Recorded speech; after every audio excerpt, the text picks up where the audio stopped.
Preparing to make cucuzza soup today, and I'm going to jar it. So here is cucuzza.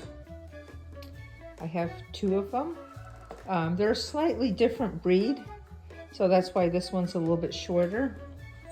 I have my stock pot with, these are 2½ chopped onions. I like lots of onions. And you can see that I've left them a little bit bigger so that they become part of the soup as well.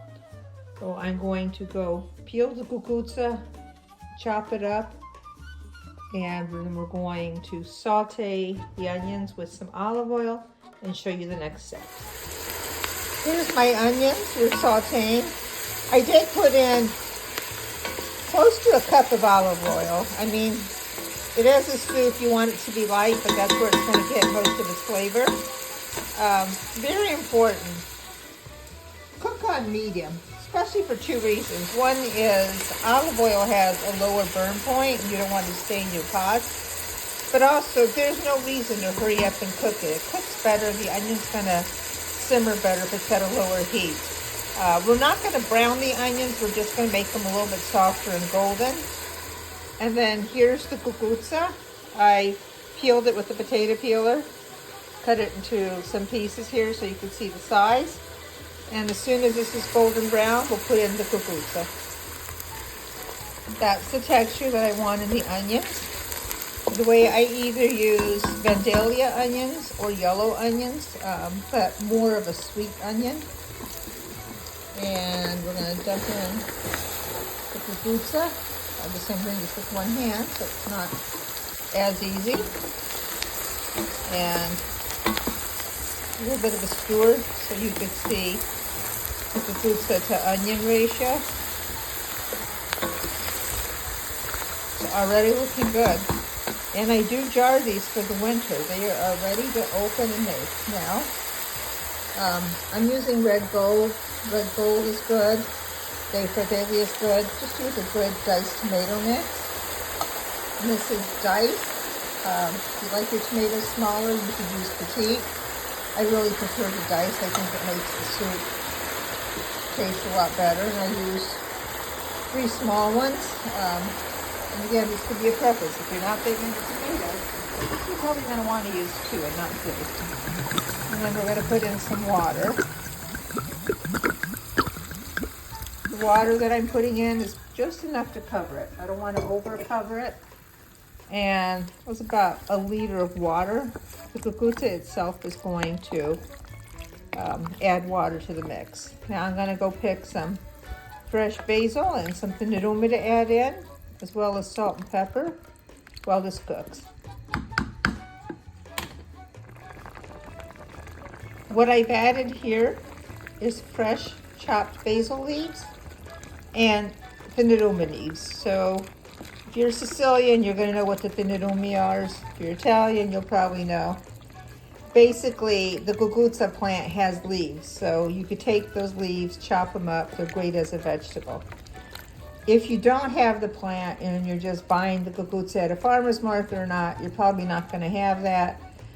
If you're eating it as a soup on your own, you don't have to put them in, but you could put in some spinach leaves, some scalor leaves, but you're going to want a sweet, soft leaf to put in. If nothing is added in, it's fine. I'm going to add about 1 teaspoon of black pepper and some salt into this, cover it up, and let it cook, and I'll tell you how long it cooks and when it's ready. Cooking temperature, I'm putting it at just a little bit below medium, but you will leave it at medium. I do want it to cook slowly and not boil and cook too fast and lose the flavor. This is cooked, and I could tell, first of all, the color of the cucuzza has changed. Also, everything's very well blended in. You can see the oil, and a taste test totally confirmed it. So you could eat this as a soup like this. If you like cheese on it, go ahead. If you chop the cucuzza smaller and smaller pieces, you could use it as a sauce on top of your spaghetti or to make a pasta soup. I am going to jar this, so if you're looking at jarring or canning, however you want to call that, continue to stay on. And here are my cans that I have. Small ones are going to go for tomato sauce. My big ones are going to go for cucuzza soup. Okay. These are my jars.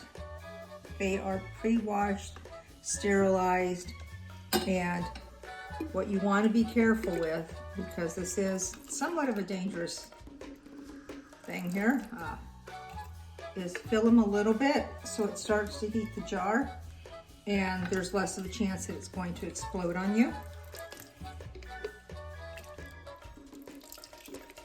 And then as the jar heats up, we'll finish filling it.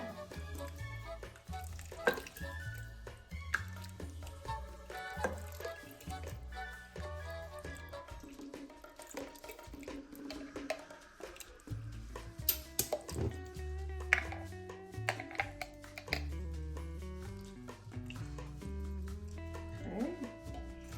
And I'll show you just how much to fill it. Want to be sure to get both some of the juice and some of the cucuzza.